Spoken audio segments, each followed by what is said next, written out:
जय हिंद दोस्तों, क्या हालचाल। उम्मीद करूं आप सबके सब यहाँ पे बहुत ही बढ़िया होंगे।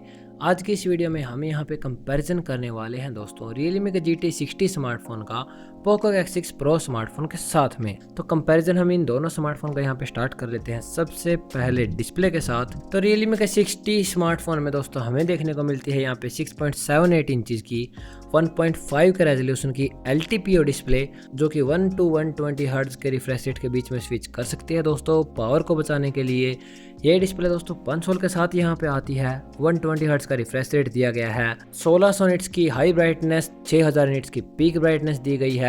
HDR10 प्लस का सपोर्ट दिया गया है दोस्तों। ये एक 10 बिट पैनल है, यानी कि 1 बिलियन कलर्स के सपोर्ट के साथ में आएगा।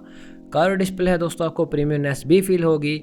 इसके साथ साथ यही नहीं दोस्तों, यहाँ पे हमें कॉर्निंग के गोरिल्ला ग्लास विक्टस 2 का प्रोटेक्शन देखने को मिलता है। दूसरी ओर यहाँ पे पोको के स्मार्टफोन में हमें देखने को मिलती है दोस्तों एक 6.67 इंच की सेम 1.5 रेजोल्यूशन की फ्लैट एमोलेड डिस्प्ले। 5 वोल्ट के साथ ये डिस्प्ले यहाँ पे आती है मित्रों। 120 हर्ट्ज का रिफ्रेश रेट दिया गया है। 1800 निट्स की पीक ब्राइटनेस, HDR10 प्लस का सपोर्ट और कॉर्निंग के गोरिल्ला ग्लास 5 का हमें यहाँ पे प्रोटेक्शन देखने को मिल जाएगा। तो ओवरऑल कंटेंट वॉचिंग की अगर बात करूँ तो दोस्तों दोनों स्मार्टफोन की डिस्प्ले का रेजोल्यूशन सेम है, रिफ्रेश रेट सेम है, पैनल भी एमोलेड दिया गया है। कंटेंट वॉचिंग में तो आपको भाई बिल्कुल भी डिफरेंस नहीं नजर आएगा। बढ़िया वाली कंटेंट वॉचिंग आप यहाँ पे इन दोनों ही स्मार्टफोन में कर पाएंगे। पर दोस्तों Realme के स्मार्टफोन की डिस्प्ले LTPO है, तो ये बैटरी कम कंज्यूम करेगी, तो प्लस पॉइंट बन जाता है Realme के स्मार्टफोन की तरफ। तो आप हिसाब लगा सकते हैं, बैटरी डिस्प्ले Realme की दी गई है। और अब हम यहाँ पे बात कर लेते हैं दोस्तों इनके चिपसेट की, यानी कि परफॉर्मेंस की। तो Realme के GT60 स्मार्टफोन में हमें देखने को मिलता है स्नैपड्रैगन का 7+ Gen 3 प्रोसेसर, जो कि भाई पहला स्मार्टफोन है जो कि इस प्रोसेसर के साथ में आ रहा है।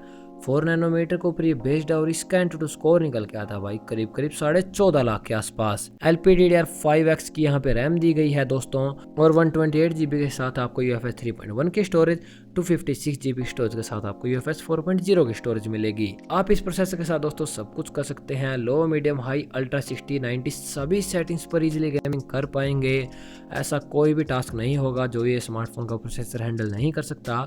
तो एकदम फ्लैगशिप चिपसेट दिया गया है दोस्तों, कोई भी दिक्कत नहीं आएगी। दूसरी ओर पोको के स्मार्टफोन में हमें बहुत ही भाई हाई एंड चिपसेट दिया गया है, जो कि है यहाँ पे MediaTek का Dimensity 8300 अल्ट्रा प्रोसेसर। ये प्रोसेसर भाई लोग यहाँ पे सिर्फ 4 नैनोमीटर के ऊपर बेस्ड है, और इसका एंटूटू स्कोर को देखकर दोस्तों आप बिल्कुल चौंक जाएंगे। यहाँ पे इसका एंटूटू स्कोर निकल के आता है 14,60,000 के भी ऊपर। और इसके साथ साथ हमें यहाँ पे LPDDR5 नहीं 5X की रैम और UFS 4.0 की लेटेस्ट फास्टेस्ट स्टोरेज मिल जाएगी। इस प्रोसेसर के साथ मित्रों आप यहाँ पे मीडियम, हाई, अल्ट्रा, एक्सट्रीम, 60, 90 सभी सेटिंग्स पर इजीली बिल्कुल मस्त वाली गेमिंग कर सकते हैं। ओवरऑल परफॉर्मेंस की अगर बात करूँ तो भाई एक तरफ स्नैपड्रैगन है, एक तरफ MediaTek का प्रोसेसर है। परफॉर्मेंस दोनों ही स्मार्टफोन की सेम रहने वाली है। UFS 4.0 की स्टोरेज दी गई है दोनों स्मार्टफोन के 256 GB स्टोरेज वाले वेरिएंट में। रैम भी सेम दी गई है। गेमिंग दोस्तों आप सेम सेटिंग्स पर कर पाएंगे। बिल्कुल भी परफॉर्मेंस डिफरेंस आपको दोनों स्मार्टफोन में फील नहीं होगा। आप अपने हिसाब से यहाँ पे स्मार्टफोन चूज कर सकते हैं। दोनों ही स्मार्टफोन भाई परफॉर्मेंस के मामले में सबसे बेस्ट है। पर ध्यान रखना दोस्तों, X6 Pro स्मार्टफोन का प्राइस बहुत ही ज़्यादा कम है, यहाँ पे 6-7 हज़ार रुपये। तो इसका भाई बहुत ही ज़्यादा फर्क पड़ेगा। अब हम यहाँ पे जान लेते हैं दोस्तों इनके कैमराज के बारे में। तो Realme का GT60 स्मार्टफोन है भाई इतना खास कैमरा नहीं दिया। यहाँ पे हमें देखने को मिलता है एक ड्यूअल कैमरा सेटअप। 50 मेगापिक्सल का प्राइमरी कैमरा दिया है दोस्तों, जो कि OIS के साथ में आता है।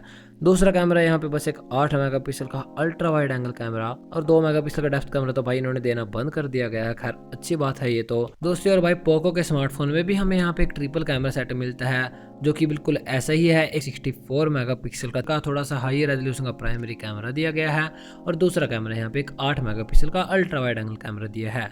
और तीसरा तो भाई आप जानते ही हैं 2 मेगापिक्सल का डेप्थ कैमरा इन्होंने देना ही देना है। मैक्सिमम वीडियो सपोर्ट की बात करें तो दोस्तों हम यहाँ पे पोको के स्मार्टफोन में सिर्फ 4K 30 FPS पर वीडियो शूट कर सकते हैं।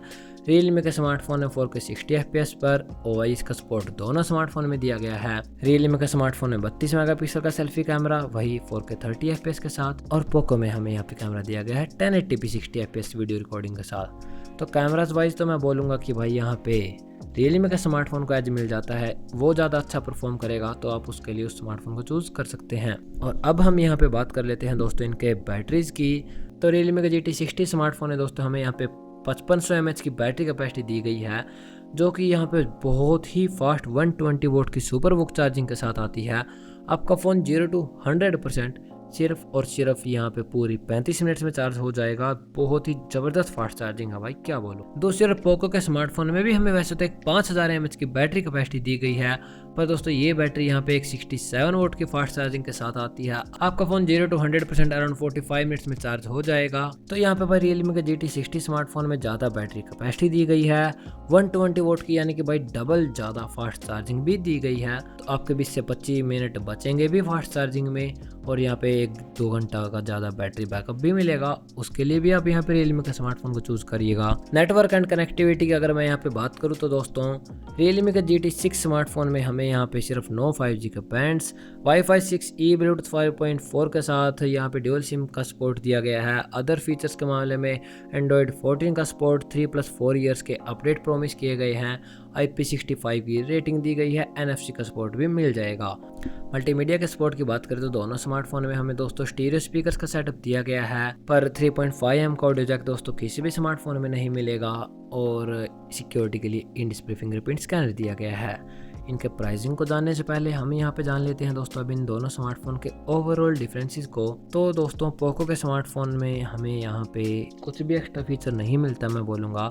दूसरी तरफ Realme के स्मार्टफोन में हमें एक LTPO डिस्प्ले दी गई है दोस्तों, जो कि बैटरी कम कंज्यूम करेगी, ज़्यादा फास्ट चार्जिंग, ज़्यादा बैटरी बैकअप दिया गया है, थोड़ा सा बढ़िया सेल्फी कैमरा दिया है, 4K 60 FPS वीडियो रिकॉर्डिंग के ऑप्शन के साथ में, और तो भाई कुछ भी एक्स्ट्रा नहीं मिलेगा आपको। और अब हम जान लेते हैं दोस्तों इनके प्राइसिंग को। तो Realme का GT60 स्मार्टफोन का बेस वेरिएंट यहाँ पे 8GB रैम और 128GB स्टोरेज के साथ आपको मिल जाएगा पूरे 30,000 रुपए का। दूसरे पोको के स्मार्टफोन का बेस वेरिएंट 8GB रैम और 256GB स्टोरेज के साथ आपको मिल जाएगा पूरे 26,000 रुपए का। तो ओवरऑल वैल्यू फॉर मनी की अगर मैं बात करूँ तो दोस्तों दोनों स्मार्टफोन की परफॉर्मेंस सेम है, डिस्प्ले भी लगभग सेम ही है, कैमरा भी सेम है, कोई भी टेलीफोटो कैमरा नहीं दिया गया, पर बैटरी कैपेसिटी का ही फ़र्क है दोस्तों। आप यहाँ पे 7,000 रुपये एक्स्ट्रा लगाएंगे सिर्फ थोड़ा सा ज़्यादा बैटरी बैकअप और फास्ट चार्जिंग के लिए। इससे अच्छा भाई आपको सिर्फ 24,500 रुपये में सेम परफॉर्मेंस, सेम सभी फीचर्स मिल रहे हैं। आपको ज़्यादा value for money Poco X6 Pro smartphone provide करता है, बट फिर भी अगर आप Realme के स्मार्टफोन को लेना चाहते हैं तो दोस्तों आप उस स्मार्टफोन को भी ले सकते हैं, अच्छी वैल्यू फॉर मनी प्रोवाइड कर देता है वो भी। तो यही था दोस्तों मेरे कुछ ऑनेस्ट ओपिनियन इन दोनों स्मार्टफोन के बारे में। मिलते हैं नेक्स्ट वीडियो में, इस वीडियो में इतना ही, बाय बाय।